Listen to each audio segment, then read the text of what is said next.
Welcome to the NintenFusion podcast, a podcast that fuses past, present, and future Nintendo thought. I'm David, accompanied by my friend Jordan. Hey Jordan, did you hear that the new Nintendo Switch controllers were a scam? Was it because of the Joy-Con drift? No, it's because they were a Joy-Con. Ah. You almost got that one. You're getting better at these. I'll get one eventually. Speaking of cons, what's our topic today? It has to do with money, right? Yeah. So, as usual, a new game was announced by Nintendo and people are complaining about prices. It's kind of like a really common recurring topic in the Nintendo community for various different reasons. Usually Nintendo will announce some sort of game and then there will be a group of people who don't appreciate what is offered for the value that Nintendo is requiring of it, whether it's for good or not reasons. It's really there's I don't know. So like I said, like this comes up pretty often in the Nintendo community. Usually because like Nintendo pushes out ports or does a very lackluster, like bare minimum amount of effort on some of their games, like the sports series and stuff. And people will always debate whether or not like Nintendo is charging a fair price. And so like some recent examples, Zelda Link's Awakening remake. Remember that one, David? Yeah, that one was really cute. They basically just did the exact same game, but just made them like kind of little claymation models in a way. And I thought it was really lovely and cute. But did they add anything new? Not beyond the Dungeon Maker. Yeah, it was a block by block remake of a game that came out in 1990. Definitely did not have as much care taken to it as like Metroid 2 got, for example. Yeah, where it was a straight up full blown remake. Yeah, and Metroid 2 costs 2/3 the price. Weird. But Jordan, that's just because the Metroid game was on the 3DS. This was a whole Switch game. That is the reasoning Nintendo came with. And so like some people, they were fine with it. It was just more Zelda content. If you don't like the price, then just don't get the game, right? And then some people just thought it was kind of just not enough value because like it's a pretty short game, right? Yeah, it's not that long at all. And they weren't really adding much of a hook to it. They had a bit of like a create your own dungeon sort of thing that kind of felt tacked on. I didn't use it at all. And the worst part was the game didn't run very well. Yeah, it was a big shame. Really low frame rate, and it struggled quite a bit in some areas. But I mean, the art direction was really cute. It kind of brought a lot of the original charm of the game. It was just kind of like, why did they make this instead of a new 2D Zelda or something like that? Right. And then the most common trend for this is like with recent ports. So, for example, the HDification of the Mario collection, where they just basically took three emulations or three ROMs and emulated it. Yeah, they just slapped some additional scripts on top of it so that it would like inject new textures on top. Yeah. They didn't even edit the ROMs. They edited the emulator. I'm personally a bit more forgiving of that one just because like you did get 3 games. True.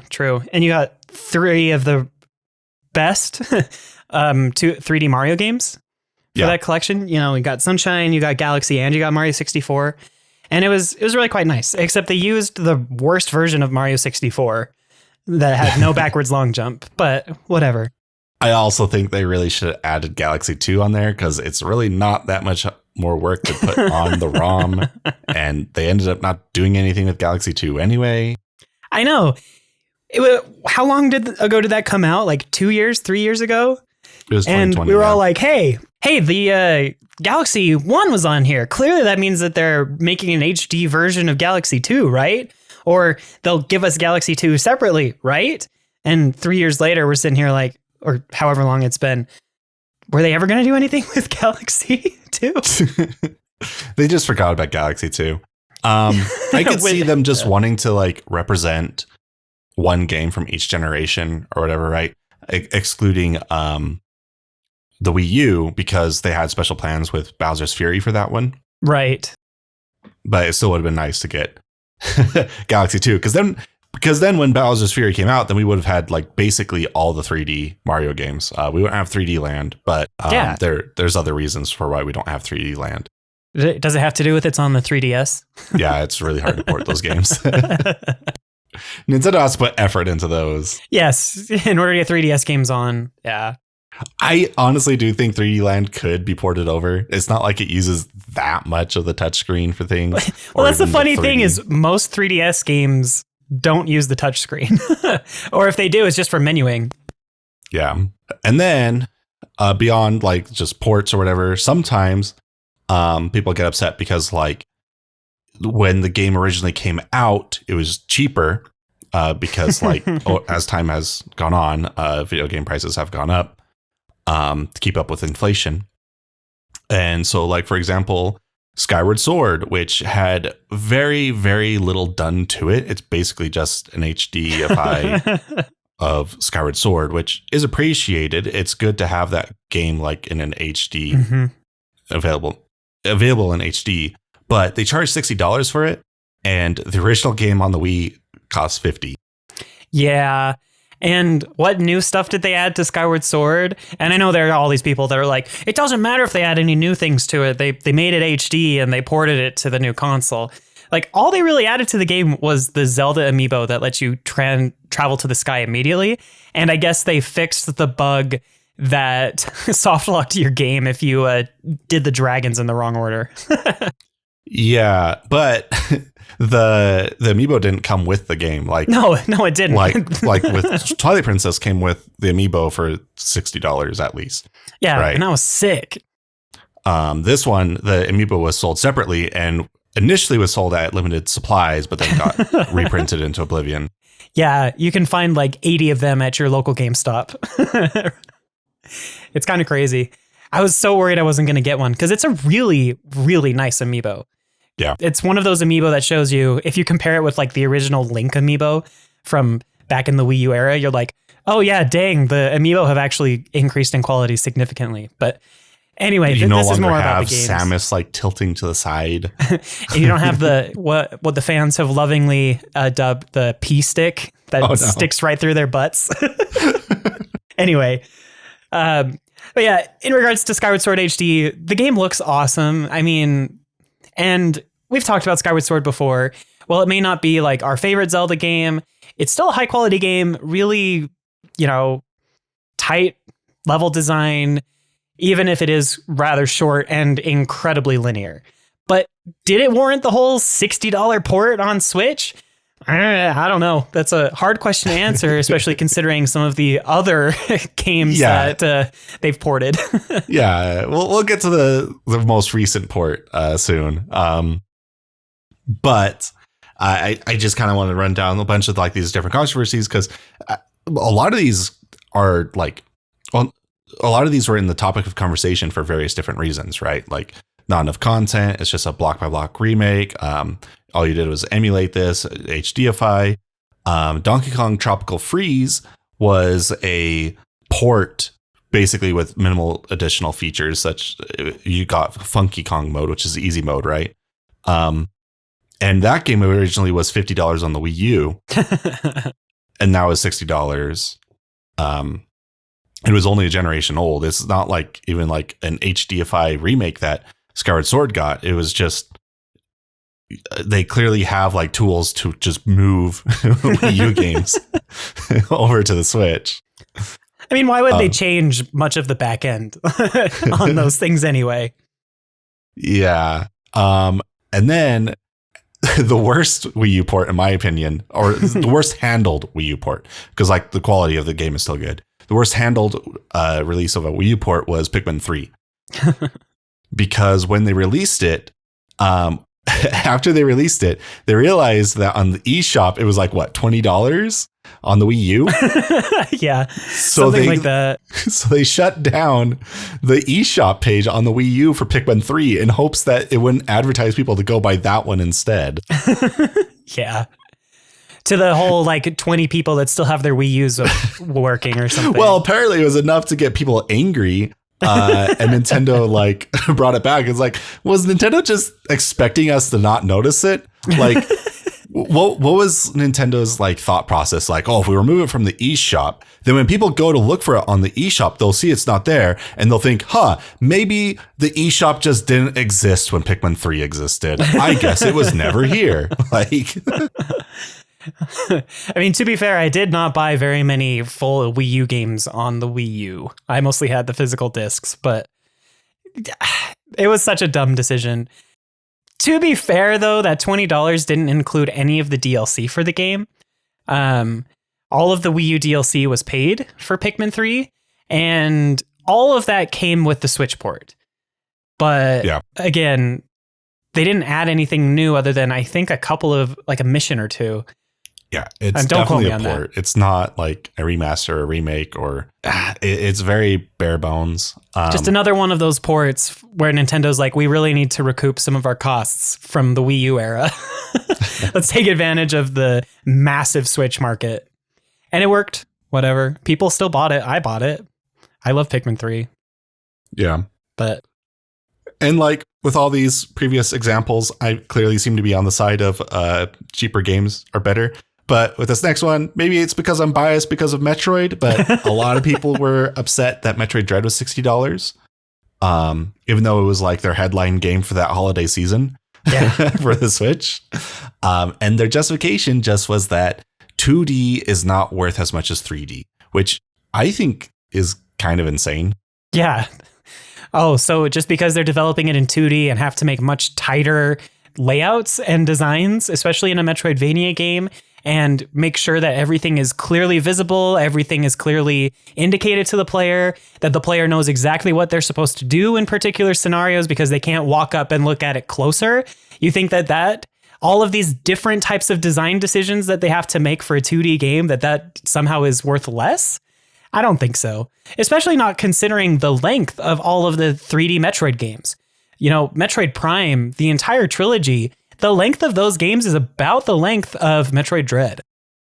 Right. And I think the disparity between like my views on whether or not Metroid Dread was worth it and a lot of the Nintendo community being on the opposite side comes down to my position is how much work does Nintendo have to do to bring me this game versus how much content is available or added or whatever. Right. So in a lot of these previous examples, we were kind of synced together because like I was viewing it, they didn't do much work, and not a lot of work also means not a lot of content.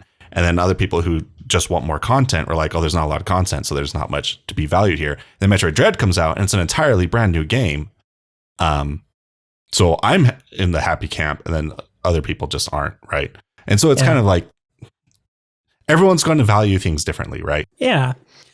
I mean, and that's just kind of human nature. We tend to value different things and we put our money where we want things to go. You know, like I'd gladly pay for pretty much any Metroid content because Metroid was literally thrown off to the side for so long. We got Metroid Other M on the Wii, and then Nintendo was like, yeah, you're not getting anything else ever, until Federation Force showed up, and everyone's like, why the heck do we want Federation Force? This sucks. It doesn't even have Samus in it. I mean, it does, but only in like, one mission or something like that? I don't know. I never played through the whole thing.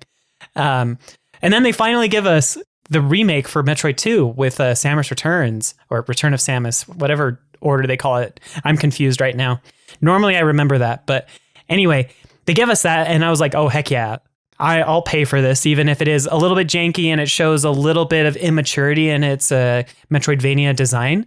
You know, it was still somewhat linear with not a ton of backtracking and interconnected areas, but it led to Metroid Dread, and Metroid Dread was a whole new game, a whole new experience, and was like, we are reviving the Metroid series for real. You know, we told you Metroid Prime 4 was coming, but look, here's an actual 2D Metroid game that you guys have been begging for ever since you read that one note in Metroid Prime 3 that said Project Dread is under development or whatever it said. Yeah. To be fair, Dread was rumored before Prime 3. The reason why Prime 3 blew up was because that was Nintendo basically confirming that Project Dread was a real thing. That's right. Also, to be fair, we also know that like Tanabe and I'm blanking on his name now. The other Metroid guy. Yeah, the other Metroid guy. I'm going to get blasted for forgetting it. For whatever reason, Kishimoto's name keeps coming in my head. Like, no, that's Naruto. Sakamoto? Yeah, Sakamoto. Okay. So, yeah, both of them, they're both very passionate about the franchise, the Metroid franchise. And they have been trying, after Other M, it's not like Metroid hit like a full stop. Like there were projects that they were trying to get off the ground. They just, Metroid went into a period of development hell, effectively. Sakamoto has been at Nintendo since 1982. Yeah. He made the first Metroid. Yeah, and he was a graphic designer for Donkey Kong and Donkey Kong Jr. Like, anyway, sorry, total random aside. I was just like, oh yeah, I'm gonna look a little bit more into him for a minute. Yeah, he's one of the greats at Nintendo, but he doesn't get as much attention as Miyamoto. Anyway, so that's kind of like my position for like overarching. So why are we talking about this now? Well, the reason has to do with, honestly, what was a little bit of a scandal. Not really. More like before the Nintendo Direct a couple of weeks ago, Nintendo accidentally pushed the price on Zelda Tears of the Kingdom on their eShop, and it was listed for $70. And that is $10 more than any other Nintendo Switch release right now. And that like had people talking like crazy all over the internet. Like, oh my gosh, is that a mistake? Is that real? Does this mean that there's going to be like features for the Switch 2? Like all the rumors started just swarming around. And it was so crazy that Nintendo had to take it down off of the eShop because it was clearly a mistake. And then they basically confirmed that that was the price afterwards, citing, we determined the suggested retail price for any Nintendo product on a case-by-case basis. And it's like, okay, $70 for Zelda? Is that worth it? We'll talk about that in a second. But to make things even more interesting, Pikmin 4 remained at $60, and Metroid Prime Remastered was a $40 shadow drop. Like, we got 3 different price points for games that a lot of people would consider worth the same amount of money. It was just really odd, right? Yeah, it was definitely out of character for Nintendo. And I think a lot of the, like, I think specifically Metroid Prime Remastered being at $40 was a very, very strategic move by Nintendo, because that is way, way out of character for them. We were just talking about Zelda Skyward Sword HD being $60.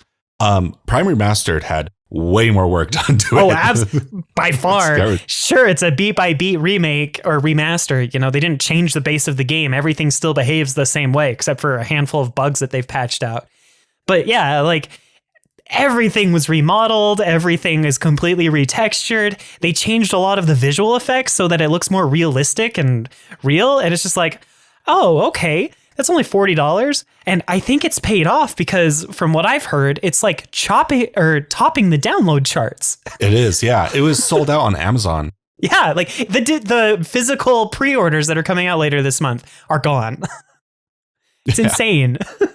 It is. I think it's selling better than Nintendo even was expecting. Oh, I'm sure. Just because like there's nothing but like praise about it right now, because it's one of the most beloved games ever made. Yeah. And they nailed they did it nearly flawlessly.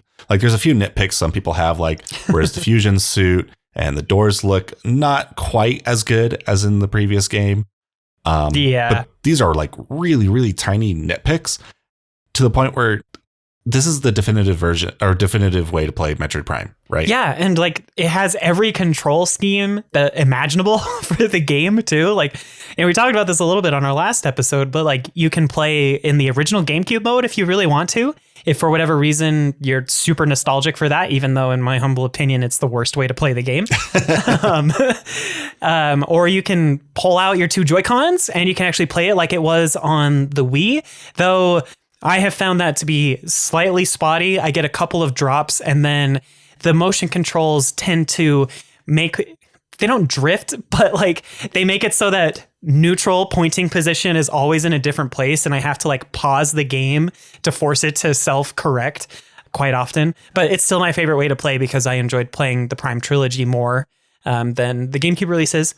Anyway, and then they also added in the dual stick mode that also had a hybrid motion control, so you could move around with the sticks, but also like more precisely focus your aim using the motion controls like you can in Breath of the Wild or in Splatoon. And it's just insane how much love and care and attention they put into this game. And like you said, Jordan, it's reviewing incredibly well. Like it's reviewing on par with some of the best games that have come out in the last like 3 years. It's insane. Yeah, so $40 for that. Pikmin 4, $60. Tears of the Kingdom, $70.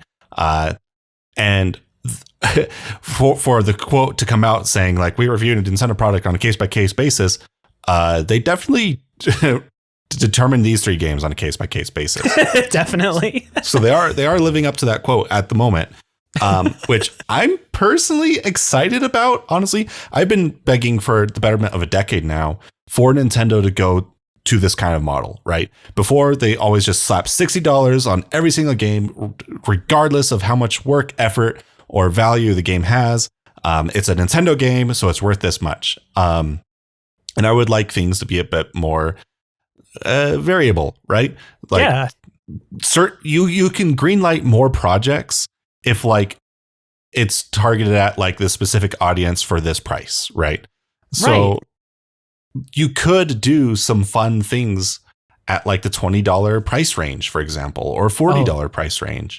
Imagine getting some like modernized, well, maybe not modernized, but like somewhat remastered versions of old, Game Boy Color games in like the style of sprite artwork, but more akin to how indies are currently doing it and HDify it in that way, rather than spending all of your development time making Advance Wars, like they're currently doing, or even Link's Awakening, like we mentioned.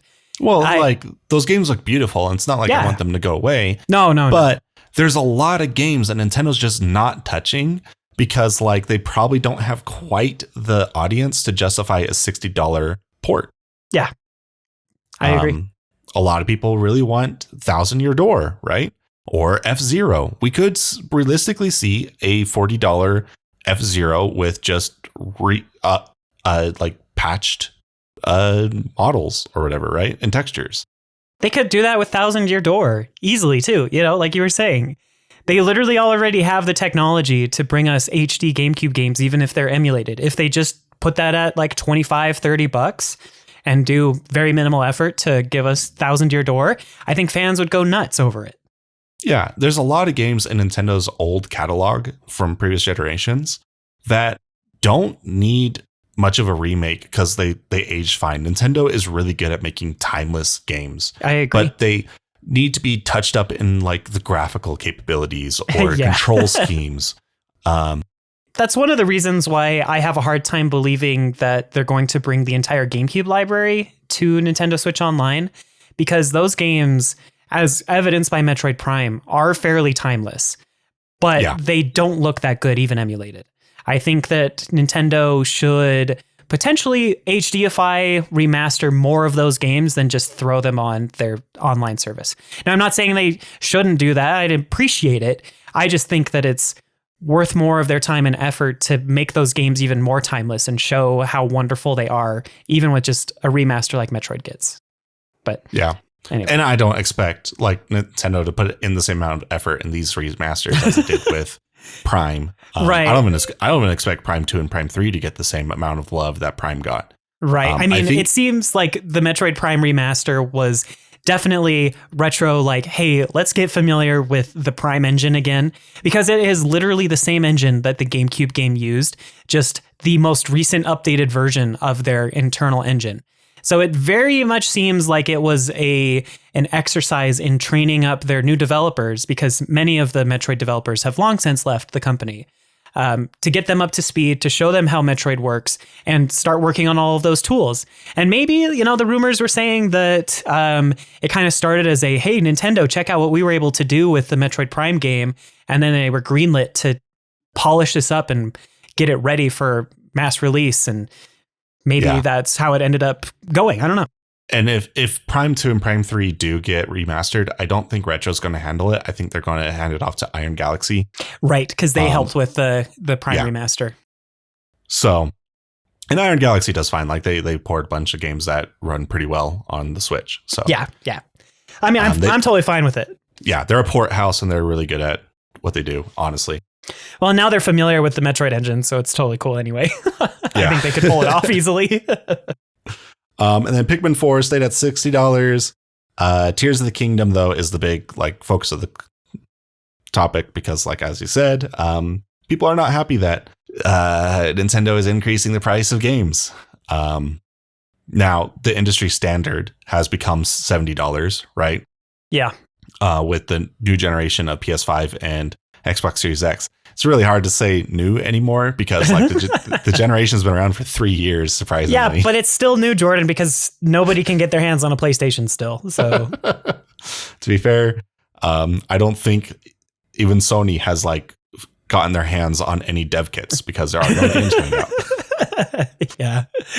But I mean, Sony did make that blanket call where all new major titles are $70 now. Yeah. They were the first in the industry to do that. So it's their fault. Well, and there's a leader in the industry, so they get to make that call. Yeah.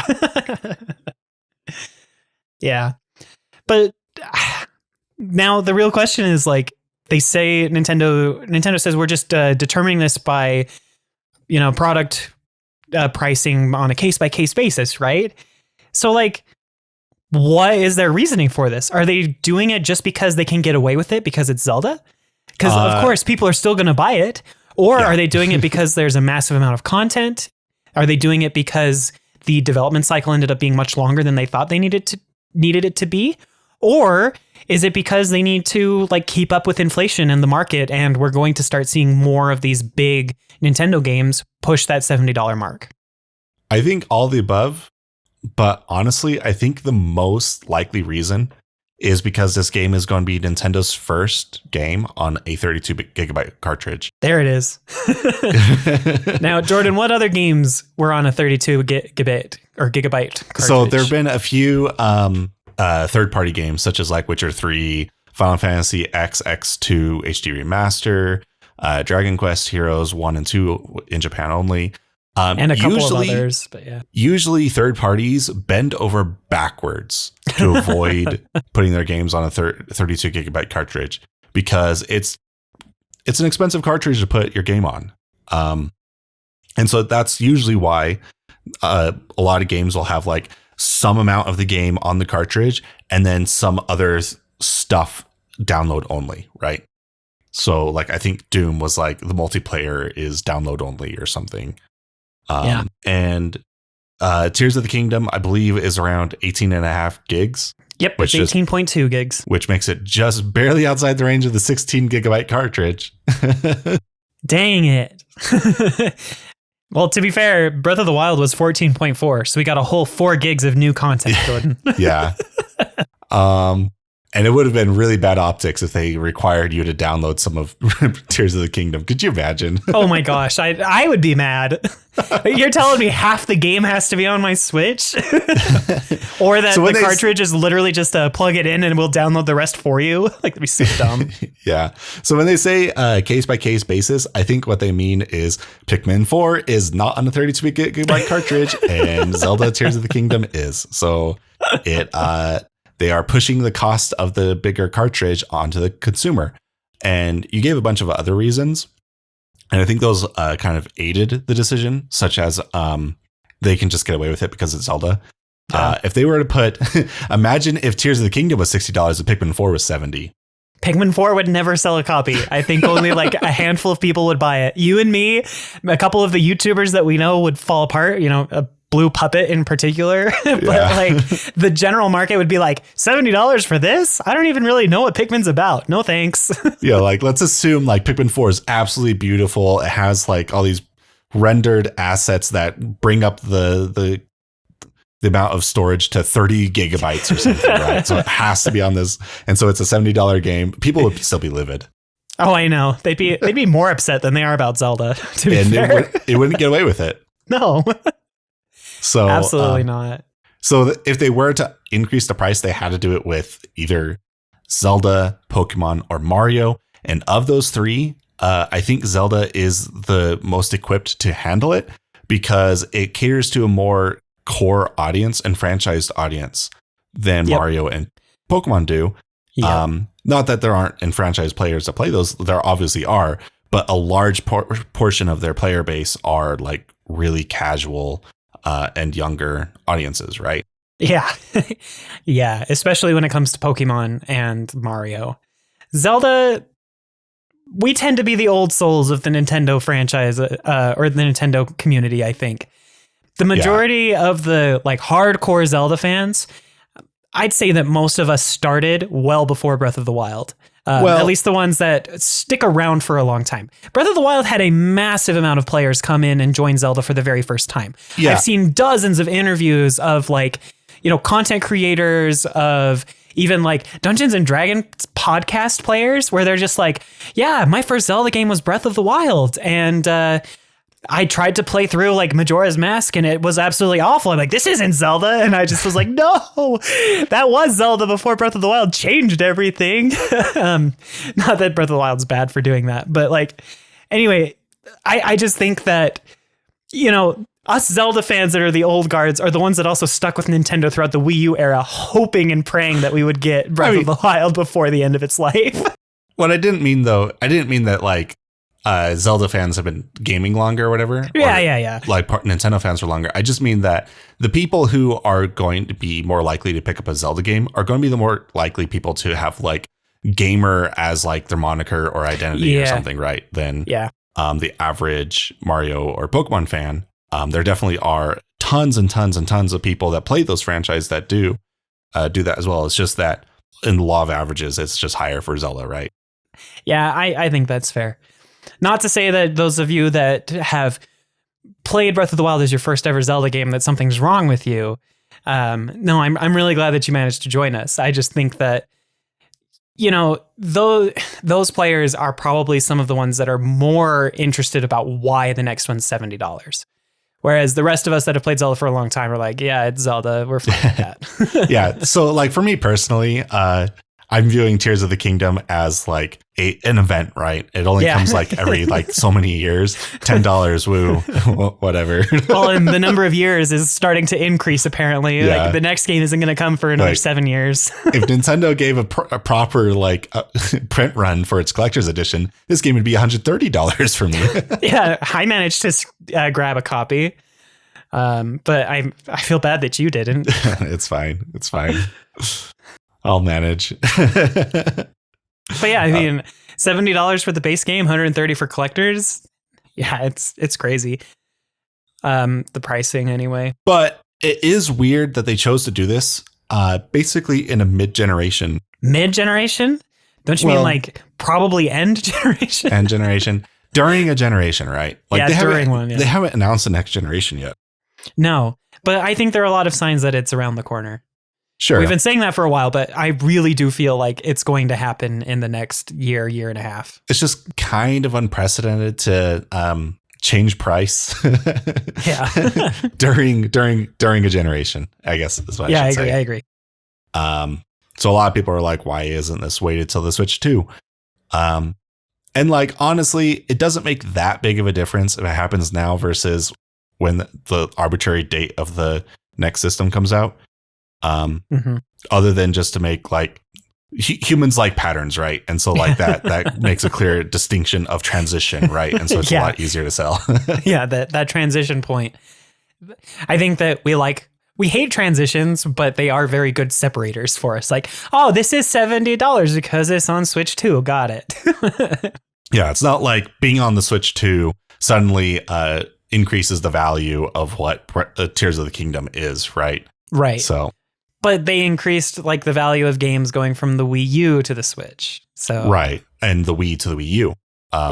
So Nintendo's actually been increasing every single generation for the last... except for N64 to GameCube, right? Wasn't N64 like high and then they lowered it again? I believe so, yeah. And then GameCube to Wii stayed the same. But ever since the Wii, every generation, it's been going up. Yeah. So apparently for the N64, the game packs were like $75. Yeah, and people really complained because Donkey Kong 64, I believe, was more than that. Because it needed the larger console and it came with an extra piece of hardware.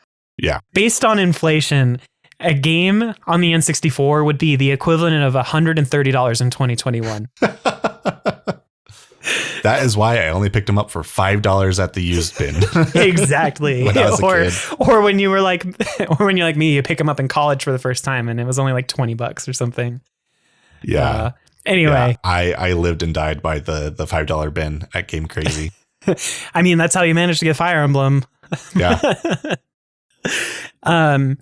But one other thing that I wanted to point out was we learned just a few weeks ago that Nintendo of Japan is raising all of the salaries of their workers. I think the report specifically said the base salaries by 10% because they want to encourage people to join the company and to stay. Apparently, the Japanese video game market is really tight. I mean, workforce retention is really difficult across the globe right now.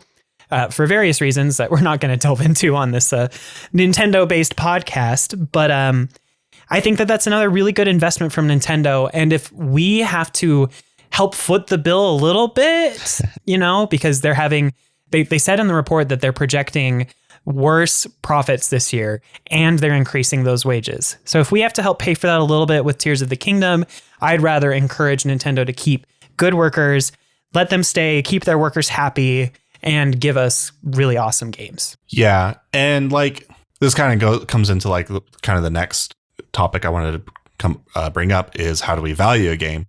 And a big like reason or how I kind of like view it is how much kind of like work went into the game, right? Yeah. Versus how much of a market there is to the game. So for example, if I like a very niche sort of game, and there's like not a lot of studios out there making my niche kind of game, I'm going to be willing to pay more, right? Because that's the only kind of way to incentivize the company to bring that game. You mentioned like we have to like if we really like Metroid, we need to be willing to kind of pay more because it's not the big seller for Nintendo, right?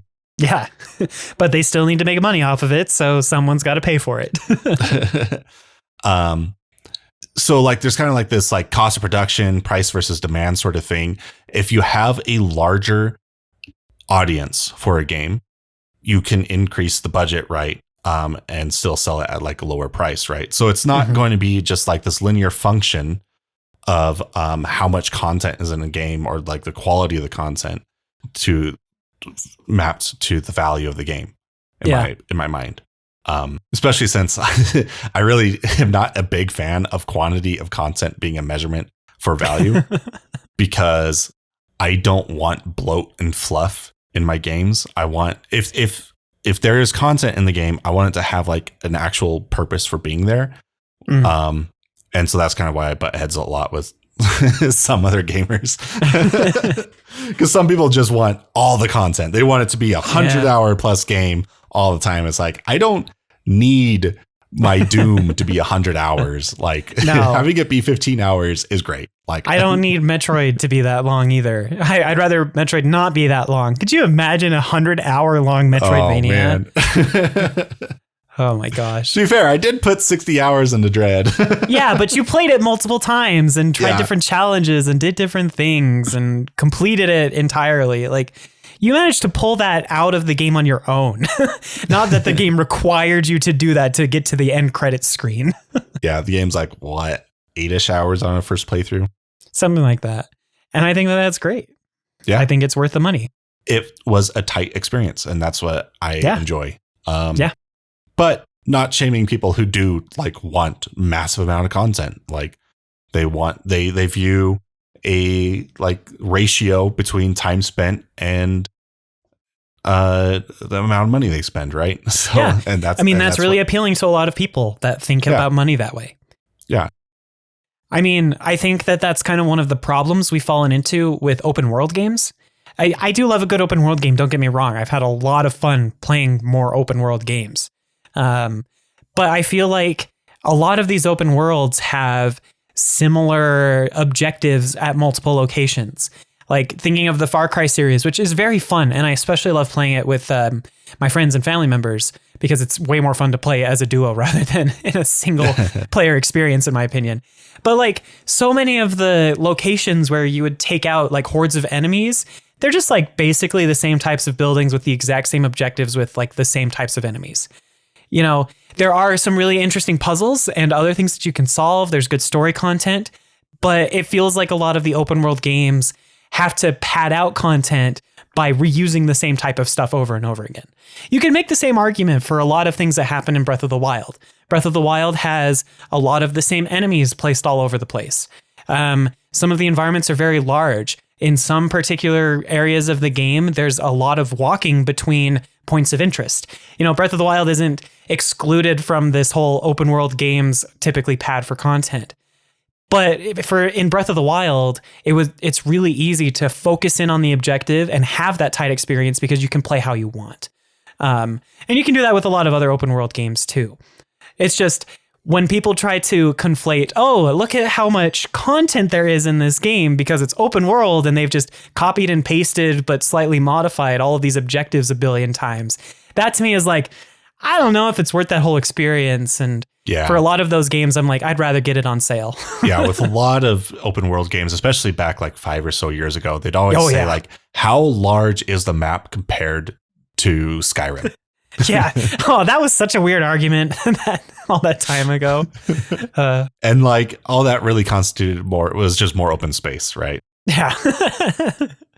Oh man, I remember when Breath of the Wild came out and people were like, how big is this map compared to this game? And I'm like, why does it matter? They're all enormous. When Xenoblade Chronicles X came out and they're like, it is 5 times larger than Skyrim. I don't remember how much larger it was, but it was larger by some random measurement that they were using. What are you basing this off of? Walk speed or what? Like, I think it was walk speed. It might have just been like. Were they taking into account that most of these games have variable walk speeds? Like you can improve your walking speed later? Well, that's the thing. Like Chronicles X was so large because you have a mech for half the game. Yeah. Personally, it depends on the type of game. Like you, Jordan, I tend to not care how much a game costs if it's part of a series that I absolutely adore. Like, I will pay full price and collector's price for Xenoblade, for Zelda, for Metroid, all of those games. You know, I want to show my support for those series because I love them dearly. I tend to latch on to series and love them more than most people tend to. But when it comes to some of these other games that, you know, I'm not the biggest fan, I'd prefer to have them a little bit cheaper or to get them on sale. What it comes down to for me is how much enjoyment am I going to get as part of the experience? That's what it comes down to. For me, it doesn't really matter how long it takes me to finish the game. It matters how much joy and fun I have with it. Yeah, it comes down, and like, I think a lot of people online don't like that kind of answer because that is not a quantifiable solution. It's not. You can't make an objective statement of whether or not something is worth it. I will say it's not so much about like supporting a series that I care about. It's more of just like, I like the value or whatever, right? So like, for example, I didn't buy Skyward Sword HD. Like, I love Zelda to death. It is my favorite game franchise ever made, even more than Metroid. Shocker. Oh, wow. Yeah. We need to talk about Zelda more on this podcast then so people can understand that. Because I'm kind of the same way. Like, I love Metroid. Metroid is like a triple S tier franchise for me. Zelda's like a 10, quadruple S. Yeah, quadruple 10-star S or something. Like, wow. It's insane. Like, my entire top 5 game list is almost entirely just Metroid and Zelda, if I'm allowed to put on multiple entries from a franchise. But anyway. Yeah. I still didn't pick up Skyward Sword HD because it just, like, I like Skyward Sword. It just didn't seem like the value was there, right? I didn't pick up Pikmin 3. They just didn't do anything with it. And I love that franchise. So, and like, if Metroid were to make an Other M2, I might complain about that one too. So even like when it's one of my favorite franchises. So it's not so much about like showing support or whatever. It's, it is going to be, as Nintendo said, a case by case basis, right? Yeah. I mean, I say that I will show my support for everything, but there are definitely games that I have not picked up. So, and like that value is going to be different for everyone. So when someone says like this game doesn't seem worth it to me, that's their opinion, right? It's valid. I mean, if I think it's worth it, I will try to talk to them about it and share my opinion, but it is ultimately up to them. Everyone values money differently. Yeah, absolutely. And that's perfectly fine. But hey, yeah, there is like another option to get Zelda. You could get the $100 eShop voucher if you have Nintendo Switch Online. Zelda counts for it. So you can get it for cheap, and then you can pick up another game for basically just $30. Or you can get Zelda for cheap. It's like, depending on how you want to look at it. Either you're getting one game for $60 and Zelda for $30, or you're getting Zelda for $70 and you're getting a game half off. Yeah. So I think this is another like more proof effectively that the reason why Zelda is more expensive is because of the 32 gigabyte cartridge. Yeah, I agree. And before people say like, well, why didn't they just make the digital version $60 or whatever, right? And I think it's because if Nintendo were to have it marked down on the digital on their digital store, it would have like soured relations with brick and mortar partners. Yeah. So they kind of went with this roundabout way of how you can effectively bring down the price. And it actually kind of is a decent deal. So like if you're planning on picking up Pikmin 4 and Tears of the Kingdom this year, which I am, this is a $30 discount. Yep. It's pretty good. And since it's digital, they don't need to foot the extra bill for bringing it from a 16 gigabyte cartridge to a 32 gigabyte cartridge. The foot the bill is already on your end because you're the one who has to take care of buying your own memory at that point. Yeah. Good luck fitting both of those games on your Switch when you only have 32 internal, and a lot of that is taken up by the operating system. So you already have to purchase your own SD card. I'm personally probably not going to do this. I kind of want a physical version of Zelda, but that's just Zelda's definitely a series that I want physical. If you're playing on a budget, this is definitely a way to go. And if you want to go even more of a budget, eShop gift cards are often on sale at places like Costco and stuff. So you can even bring down that price even further. I think you can also use those eShop cards on the vouchers. Yeah, you can actually. So you can do that. But I think that the vouchers are a good deal. I'm glad Nintendo brought them back. They had them and then they got rid of them for some reason. And now they're back again.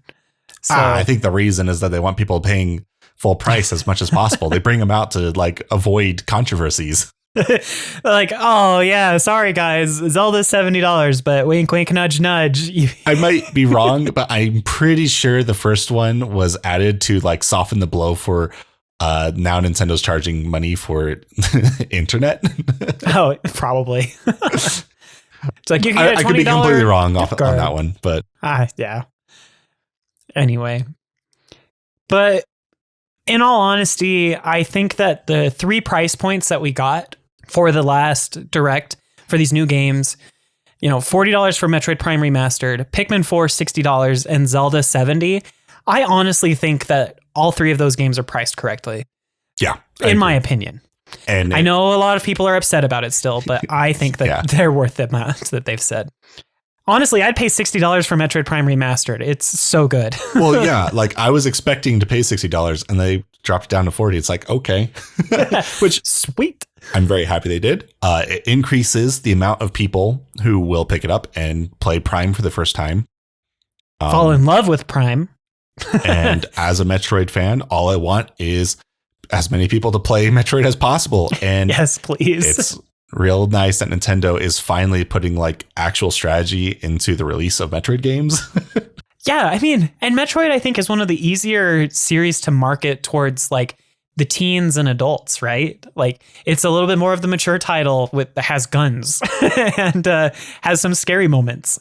Like I think that they are starting to realize, hey, this is a market that we can really get in on. And I'm happy that they are because they're very good. It's definitely a big bummer for some people. That Zelda is $70. Especially for people with financial situations that are different from our own. I do feel for you. Yeah. It sucks. Hopefully there will be some deals going on in the future.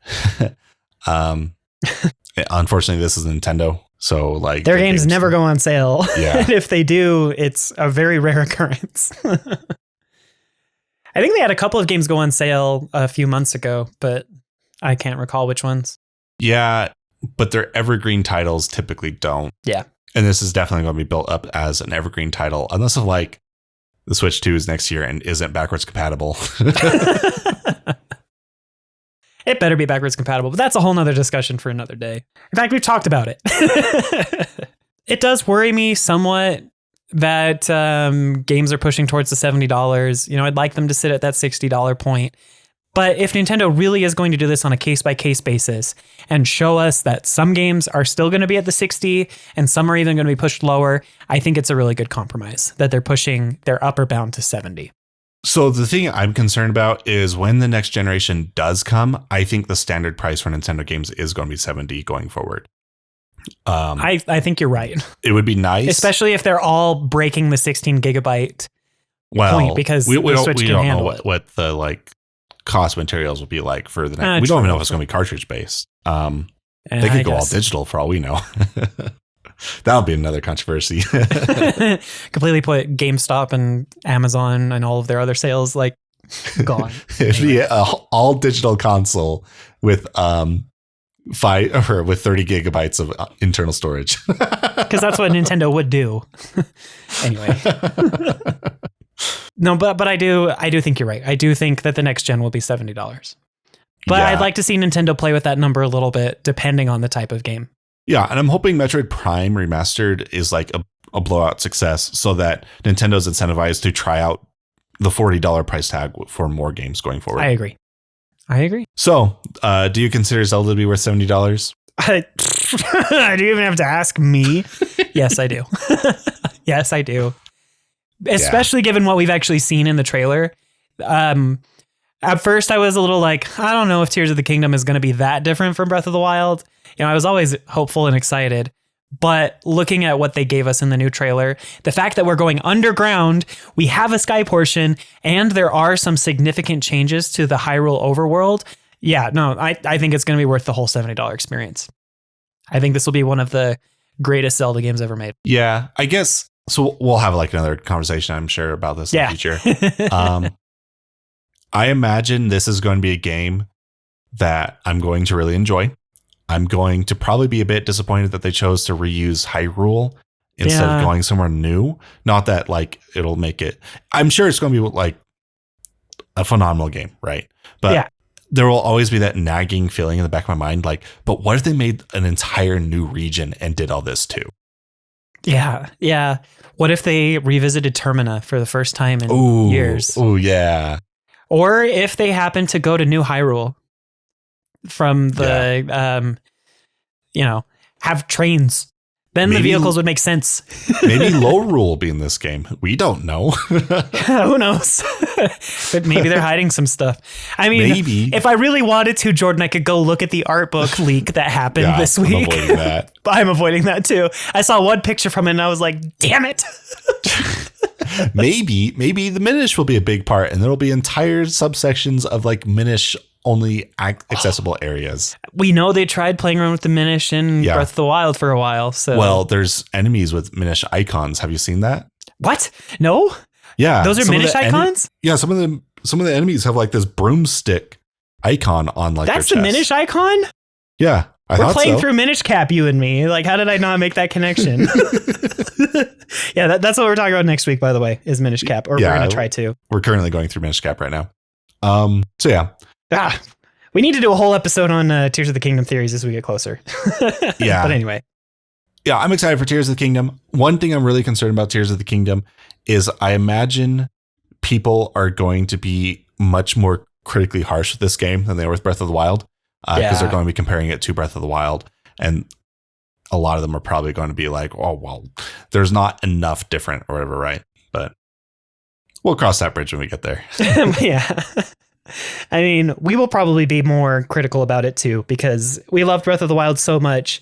And I think in one of our original reviews, we were like, if they addressed this, and this, the game would be absolutely perfect, even though we gave it perfect 10s anyway. So, I mean, I'd still give it a perfect 10. Like, it's one of my favorite games of all time. Oh, I agree. Like I said, my top 10 list is almost all Zelda and Metroid games, and Breath of the Wild is in there. I'm so excited for it. We will definitely talk about it more as we get closer. So you can look forward to that. And you can look forward to us talking about other Zelda games too, since we're working on that. But I don't know. Is there anything else that we really need to bring up about this whole pricing discussion? I think we've covered pretty much every major point.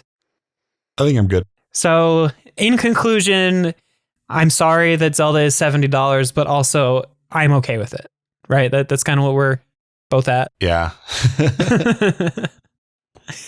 I think that everyone's reasoning for being upset that it's $70 are completely valid. Yes. Because like you said, everyone views money differently. It's just that I have kind of already come to accept that this price was going to be a thing. Yeah. Ever since PlayStation made the Switch, I think it was inevitable. So if you're totally upset about it, come chat about it with us on Discord or leave a comment. We'd be happy to hear about all of that. You can check out our Discord by going to nintenfusion.com/Discord. And then, of course, leaving comments. That's just right there at the bottom of the box, or a review if you're on a podcast app. Please be sure to also give this podcast episode a like if you liked it. And I guess, maybe share the show with your friends. That might be nice. Anything to help the YouTube and podcast recommendation algorithms out a little bit. We'd greatly appreciate that. But with all that said, I think that wraps up this episode of the NintenFusion podcast. Thank you so much for listening, and we'll catch you on the next one. Bye-bye. See ya.